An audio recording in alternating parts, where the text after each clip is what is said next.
திமுக அரசை விமர்சித்தும் அதிமுகவிற்கு வாக்களிக்க வலியுறுத்தியும் பொதுமக்களுக்கு துண்டு பிரசுரங்கள் விநியோகித்து வரும் அதிமுக நிர்வாகிகள். திருவள்ளூர் மத்திய மாவட்டம் பூந்தமல்லி நகர அதிமுக சார்பில் திமுக அரசை கண்டித்தும் அதிமுகவுக்கு வாக்களிக்க வலியுறுத்தி துண்டு பிரசுரங்கள் பொதுமக்கள், வியாபாரிகள் என பலதரப்பட்ட மக்களுக்கு பல்வேறு பகுதியில் விநியோகம் செய்து வருகின்றனர்.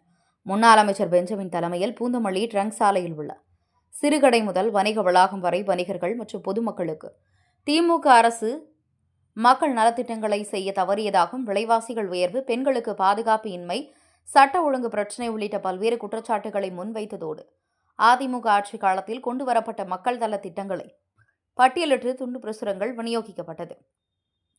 அதிமுக வசமிருந்த பூந்தமல்லி மதுரவாயல் சட்டமன்ற தொகுதியில் 2021 திமுக வெற்றி பெற்றதை அடுத்து 2026 தேர்தலை கருத்தில் கொண்டு மீண்டும் கைப்பற்ற அதிமுகவினர் பூந்தமல்லி, மதுரவாயல் ஆகிய சட்டமன்ற தொகுதிகளில் நாள் ஒரு பகுதி என துண்டு பிரசுரங்களை விநியோகித்து வருவது குறிப்பிடத்தக்கது.